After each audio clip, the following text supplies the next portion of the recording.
Group Captain Amitabh Ranjan, aviation expert and analyst, is also joining us on the program to talk more about this. Group Captain Ranjan, appreciate you joining us, sir. I hope you can hear me. I can hear you, All and right, good so the afternoon to question all. is, well, there is a talk about these two switches which turn off and turn on the engine. And that is also become the focus of this preliminary report. What do you make of what this report has to say at this point in time?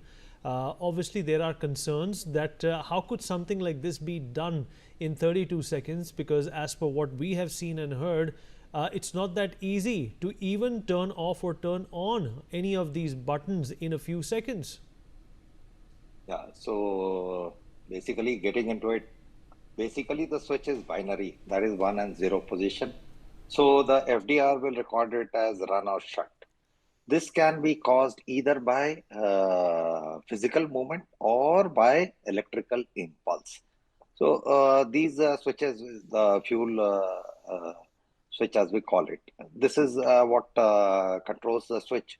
And in case it is a planned crash, then uh, as air crew, we are supposed to switch off that switch because we will not like fuel to be getting into the system where the temperatures are very high.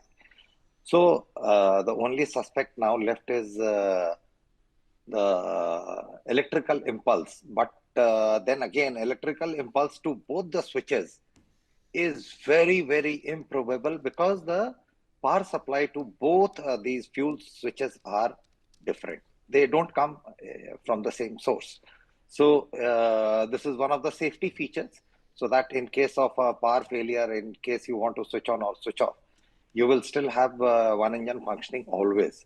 However, as we had earlier also talked about, see, emergency fail-safe procedures and challenges and checks are made for things which can happen or which has happened. But something which happens one in a million times, nobody has thought about it, nobody has imagined.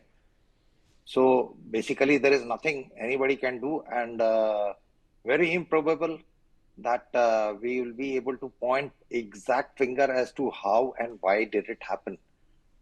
The FDR data is still under analysis and rightly brought out. One of the pilot is asking from the other, did you shut off the fuel cock? And the other one responding, no, I did not. So the only suspect is an electrical impulse, which is again a very, very difficult thing because both the engines have, both the fuel cocks have different power supply lines. So it is something. It is one in technically it has completed. This fleet has completed almost 1 million hours of flying.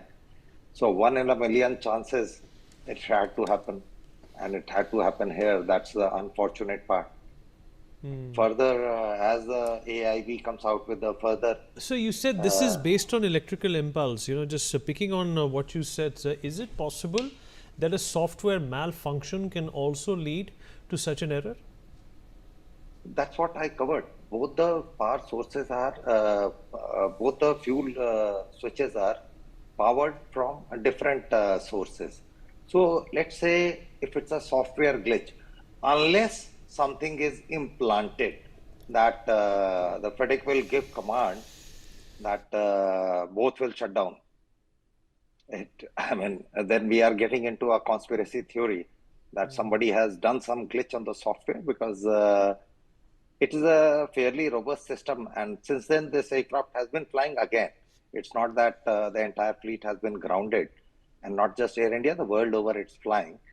And this kind of a thing has not been found. So, yes, very unfortunate, but once in a million chances of it happening, and it had to happen here. That is what it boils down to. So do you think that such, a software glitch would not show up in the preliminary checks that are so robustly conducted by both the pilots? Yes, if it's a software glitch, preliminary checks, basically it's a check, call out and take action. So challenge and do method, wherein one pilot calls out the checks, the other pilot does it. and the person who is calling out the checks reconfirms that it has been done.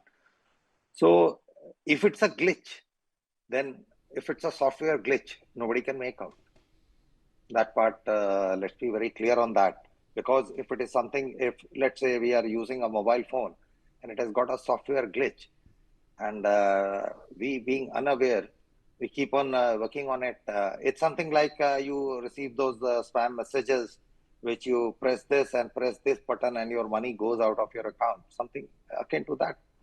If it was so easy to detect, people won't be losing money. But here it's a question of life. Many people, 269 to be very precise, lost their lives. So it could be a glitch. Yes, I agree to that. And so, what do you have to say about pilot error as well? You know, the Pilots Association in the country is extremely upset that this report is, likely also hinting that there was some error in judgment. How do you respond to that? The Pilots Guild has come out in advance with, see, in case of any accident, you know what is the easiest thing is to blame somebody who is not around to defend themselves. It is very easy, and every manufacturer, every airline, everybody will like to do that. So pilots do feel threatened always because of these conditions, that they will get blamed at the end of it. However, here we have found that the prelim report which has come out has not put the blame on the pilots as such. It's not on the pilots till now. Nothing. So one pilot has heard asking, "Have you shut down the fuel cock?" The other responding, "No, I have not." So that way, at least both of them are clear about as to nothing wrong has been done by the pilots. However, the pilots do feel let down in case it's a technical error, and they get blamed for it. And a technical glitch which can't be detected in routine checks. So yes, Pilots Guild is right in assuming that the pilots will get blamed. And it's not just one accident, then it is a spate which will happen subsequently also, will be attributed. So it could be one of those. That's what I have brought out time and again. It's 1 in a million chances that it would happen. And it has happened. Very unfortunate. For more such videos, subscribe to the NewsX YouTube channel, hit the bell icon.